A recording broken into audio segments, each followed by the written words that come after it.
Hello friends, कैसे हैं आप सब। आशा करती हूँ सभी अच्छे और स्वस्थ होंगे। आज की जो मैं ये कहानी लेकर आई हूँ, यह कहानी एक लड़की के नज़रिए से देखा जाए तो बहुत ही दर्दनाक है, क्योंकि इंसानियत तो मर चुकी है और जो लड़कियाँ हैं वो फ्रेंड्स बनाने में भी बहुत जल्दबाजी कर जाती हैं, किसी का बैकग्राउंड भी चेक नहीं करती हैं।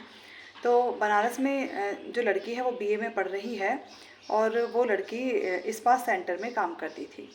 काम करने के लिए वहाँ पर जाया जाया करती थी और उसके पांच भाई बहन थे। पहले मतलब एक होटल में ही इस्पात था, इस्पात सेंटर था, वहाँ पर वो जॉब करने के लिए जाती थी। जब वो वहाँ से लौट रही होती है, यह बात है 29 मार्च की, तो वो 29 मार्च को घर से निकली और उसके बाद में फिर वो घर वापस नहीं लौटी। घर से निकलने के बाद में वो लड़की जब जॉब पर जाती है, अपने स्पा सेंटर से काम करके शाम को निकलती है। निकलने के बाद में जो उसका एक फ्रेंड था जिसका नाम था राज विश्वकर्मा, वो उस रास्ते में मिल जाता है। मिलने के बाद में वो उसे लेकर कहता है कि चलो घूमने के लिए चल रहे हैं, क्योंकि जो होटल था, होटल में राज विश्वकर्मा की बहुत अच्छी जानकारी थी, क्योंकि राज विश्वकर्मा वहीं पर काम करता था। तो वो जो लड़की थी वो दोनों आपस में फ्रेंड्स थे, तो वो वहाँ पर जाती आती रहती थी, वो सब मोस्ट ऑफ लोगों को जानती थी। उसके बाद में वो उससे कहता है कि चलो रूम में बैठकर बात करते हैं, और वो इसी तरह से उसे रूम में लेकर चला जाता है और वहाँ पर उस लड़की को ड्रग्स सुंघा दिया जाता है। ड्रग्स सुंघाने के बाद में वो बिल्कुल बेहोशी की हालत में आ जाती है और फिर उस लड़की की वीडियो बनाई जाती है। वीडियो बनाने के बाद में जब उस लड़की को थोड़ा बहुत होश आता है तो वो वहाँ से फिर वो उस दो लड़के और होते हैं, उसके बाद में वो दो लड़के और वहाँ पर आ जाते हैं, जिसमें एक लड़के का नाम था साजिद और एक लड़के का नाम था सुहेल। दोनों वहाँ पर आ जाते हैं। उसके बाद में फिर वो दोनों लड़के भी उसके लड़की के साथ में बहुत ज़्यादा दरिंदगी करते हैं, क्योंकि ये सब काम चलता रहा। और 29 तारीख से लेके और 4 तारीख तक उस लड़की के साथ लगभग 23 लड़कों ने पूरा गैंग रेप किया, और उसे बिल्कुल होश हवास नहीं था कि वो क्या कर रही थी क्या नहीं कर रही थी, क्योंकि उसको पूरे 4 दिन तक ड्रग्स के नशे में ही रखा जाता है। इसके बाद में जब उन लोगों का मन भर जाता है, 23 लड़के जब उसके साथ में गैंग रेप करते हैं और उसकी वीडियो बनाते हैं, फिर उसके बाद उस लड़की को एक अननोन गाड़ी वाले के साथ में बिठा दिया जाता है, जिसमें ऑलरेडी पहले से ही 4 लड़के थे। क्योंकि लड़की बहकी बहकी सी बातें कर रही थी और वो पूरी तरह से अपने होश हवास में नहीं थी, तो उसको वाराणसी में ही चौका घाट, जो 80 घाट है, वहाँ पर उस लड़की को फेंक दिया जाता है। उसके बाद में वहाँ से वो चलते चलते लड़खड़ाते हुए, परेशान सी होती हुई, उसके बाद वो वहाँ से 4 तारीख में अपने घर पर पहुँच जाती है। तो इसी बीच में जो पेरेंट्स थे उन्हें ये लगा था, क्योंकि वो काम पर बाहर जाती रहती थी, पर वो बताकर जाती थी, और इन 7 दिनों में उसकी जब कोई खैर खबर नहीं आती है, तो फिर वो 3 तारीख में पहले वहाँ पर जहाँ स्पा सेंटर में काम करती थी वो वहाँ पर पूछते हैं, कहते हैं नहीं यहाँ से तो वो जा चुकी है। उसके बाद में फिर वो पेरेंट्स पुलिस के पास जाते हैं, तो पुलिस वाले कभी कह देते हैं मीटिंग है, कभी कह देते हैं कि अभी बाद में आना। तो उसके पेरेंट्स की कोई कंप्लेन वो नहीं लिखते हैं। कंप्लेन ना लिखे जाने पर वो बहुत ज़्यादा परेशान हो जाते हैं। तो देखिए यहाँ पर ये कहीं ना कहीं सिस्टम की ही खराबी है, सिस्टम ही गलत है, कि जो इतनी बड़ी वारदात है और इसको अंजाम दिया जाता रहता है और पुलिस इसमें कोई भी एक्शन नहीं लेती। क्योंकि इसमें जो होता है, जो इसका मास्टर माइंड था वो अनमोल गुप्ता था। अनमोल गुप्ता अब से 3 साल पहले भी सेक्स रैकेट चलाया करता था। उसके बाद में फिर उसको छोड़ दिया जाता है।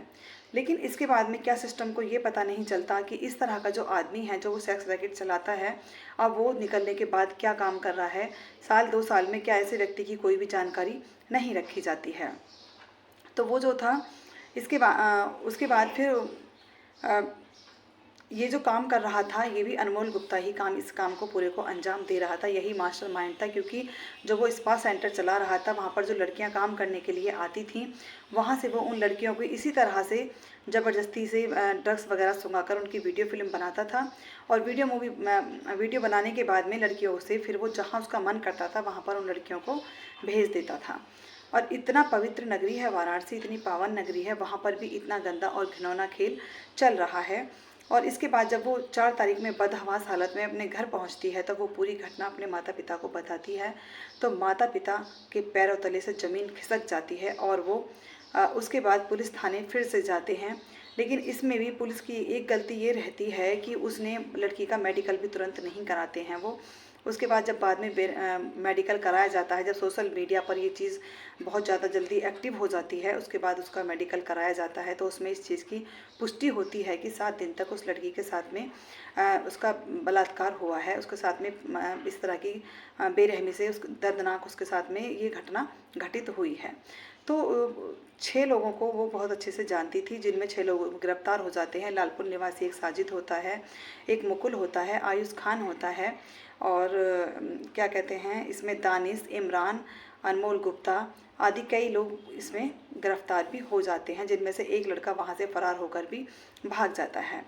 तो जो अनमोल गुप्ता होता है इसमें वो बहुत बड़ा एक सेक्स रैकेट चला रहा था और इस तरह के काम आज भी हमारे यहाँ पर होते हैं और इतनी पवित्र नगरी में ये सब काम हो रहे थे। तो पुलिस ने इस चीज़ पर एक्शन क्यों नहीं लिया? क्या पुलिस को इस पर एक्शन नहीं लेना चाहिए था? आज अगर हम बात करें तो मुस्कान की बात सोशल मीडिया पर बहुत तरह तरह से मीम बनाकर उसको उछाली जा रही हैं, लेकिन इस लड़की के बारे में अगर बात की जाए जिसके साथ में 7 दिनों तक गैंग रेप होता है, तो उस लड़की को इंसाफ मिलना चाहिए। क्यों नहीं उसके लिए आज आवाज़ उठाई जा रही है? इतना ज़्यादा उस लड़की के लिए कोई भी व्यक्ति खड़ा नहीं हो रहा है। तो सबसे पहली बात तो यह है कि जो हमारी गर्ल्स हैं, जनरेशन है, वो सबसे पहले जो फ्रेंडशिप करती हैं, दोस्त बनाती हैं, उसमें ये ध्यान रखें कि वो कैसे लड़के के साथ में दोस्ती कर रही हैं, क्या वो दोस्ती के लायक भी है। क्योंकि यहाँ पर क्या है कि आजकल टाइम पास के लिए सब लोग इन चीज़ों को करते हैं, लेकिन क्या था कि उनका बहुत बड़ा एक ये रैकेट चल रहा था, तो उन्हें ये था कि ये लड़की भी आसानी से इस रैकेट में शामिल हो जाएगी, लेकिन वो इस रैकेट में शामिल नहीं होती है। और ये कहीं ना कहीं हमारे योगी जी के सिस्टम पर ही उंगली उठ रही है। और लड़कियों को अपना ध्यान रखना चाहिए, अपनी फ्रेंडशिप को जो बनाएं तो बहुत अच्छे लड़कों के साथ में ही फ्रेंडशिप करें, जो विश्वास पात्र हों, विश्वास के लायक हों। वरना देखिए दलदल में घुसते समय पता ही नहीं चलता कब हम दलदल में घुस जाते हैं। अब इस कहानी को सुनाकर किसी को परेशान करना या किसी को तकलीफ़ देना नहीं है, सिर्फ व्यक्तियों को जागरूक करना है कि जागरूकता बहुत ज़रूरी है। Thank you and have a nice day.